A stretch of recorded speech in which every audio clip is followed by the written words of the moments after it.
Hello and welcome to another jewelry video brought to you by allfreejewelrymaking.com and keepsakecrafts.net. Today we're going to make this bracelet, which actually is also convertible that you can wear as a necklace. The bracelet wraps around your wrist multiple times, giving you the look of bangles or several coordinating bracelets. So to make this necklace, we're going to be using pearls. These are dyed pearls. We'll also be using metal spacer beads. These ones are longer and look more like charms. That's what I was going for.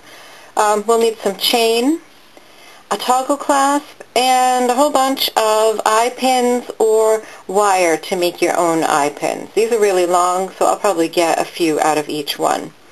For tools, you'll need chain nose pliers, round nose pliers, and wire cutters. So to get started, we're going to make links out of our pearls and our metal spacers. And the way you do that is slide a head pin through your bead, use a pair of chain nose pliers, hold it right where it comes out of the bead, and bend your wire at a 90-degree angle. Then use your round nose pliers to start a loop. Shift the position of your round nose pliers so you can finish the loop. And then use wire cutters to cut off the excess wire right where it crosses over. And I'm going to save this piece of wire because it's plenty long. I could probably get at least one more, if not two more, of these little metal links out of it. Take a minute, use your round nose pliers, use the flat part to flatten out your loop. Go ahead and close it up. So there's one link. To use this piece of wire to make a loop, just go ahead and grab it with your round nose pliers and twist your wrist. Oops, sorry, I moved off camera.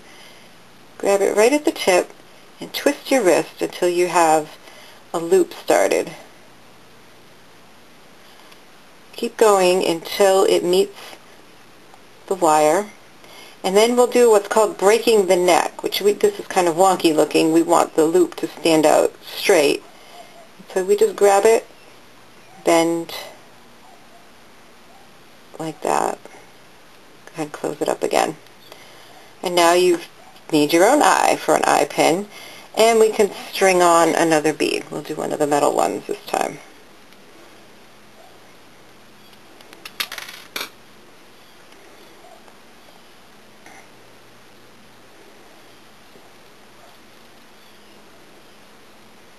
So same thing, grab it with your chain nose pliers. I never seem to hold them tight enough. That's why it snaps off like that. You have to hold it with a pretty good grip. Bend at a 90-degree angle. Start your loop with your round nose pliers. Shift the position. Finish the loop. Cut off the excess. And I don't know, I might be able to get another one out of that. We'll see. But this is how you're going to proceed for as many of your pearls and your spacers as you need.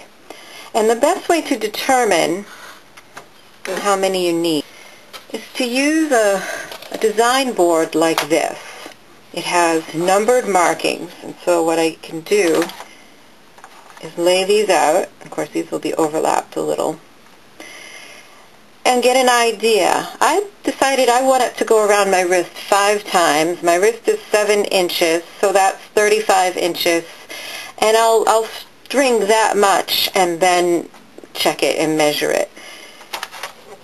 Now you don't have to string that many links. You can also intersperse small pieces of chain in between, varying maybe 1 inch long or 1.5 inches, and alternate. This is actually a great project for using up lots of different charms. You can have them all matched like mine are going to, or you could have a whole variety. So I'm going to sit down with some good music and make a whole bunch of links and cut several pieces of chain until it's long enough, and then I will show you how to finish it up. So here I'm back after quite a little while. I have made 30 of these links with the pearls and 25 with these spacers, and then I've also cut nine lengths of chain, anywhere from 2 inches to an inch in length. I just snipped the chain with wire cutters at random spots to cut these little bits. One thing I didn't mention earlier is that you'll also need jump rings to connect everything. This is a good way of doing it to make sure that everything is secure. So when you make your links, take a little extra time and make sure that they're all closed nice and tightly, because we won't be opening these again.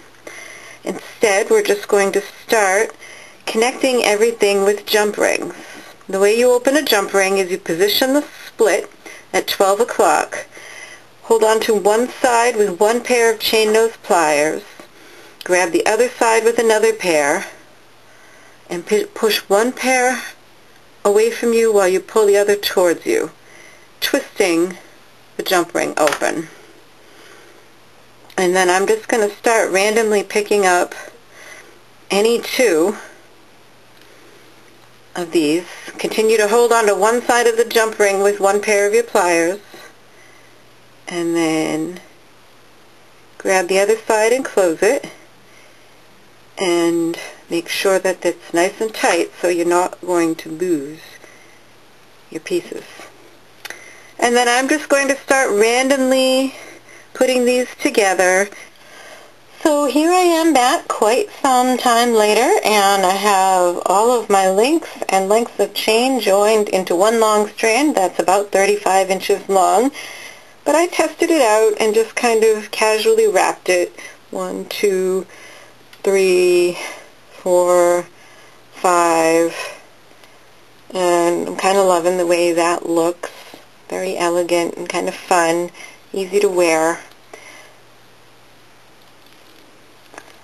So then the last thing that you need to do is attach your toggle clasp, and if you want, you can certainly just use a lobster clasp. But these are kind of fun and decorative. I'm not going to use this jump ring because I think it's been reused once before, and it kind of looks like a potato chip. Keep in mind, when you use a toggle clasp with the bar portion, you want to have a section that doesn't have anything big and lumpy in the way. So I'm going to actually put it, I didn't plan it, but I just happened to have that bit of chain there. And so I'm going to attach it to that part. Oh, that's kind of thick. Got to open that a little wider.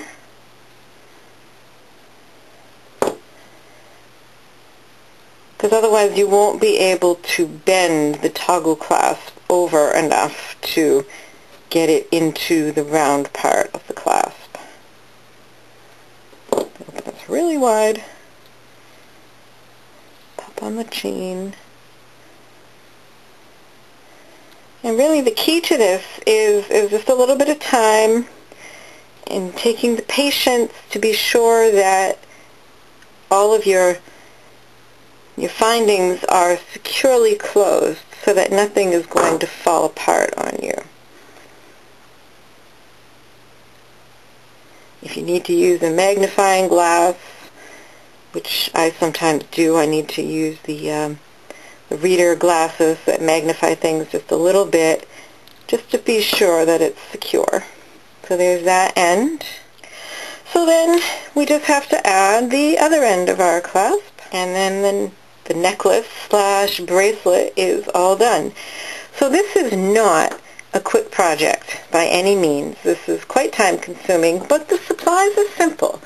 Some pearls, some metal spacers, a bunch of jump rings and eye pins, and some bits of chain and a clasp, and a little bit of time, and you have yourself a great bracelet or necklace. Please check out keepsakecrafts.net for more jewelry and crafting ideas and inspiration.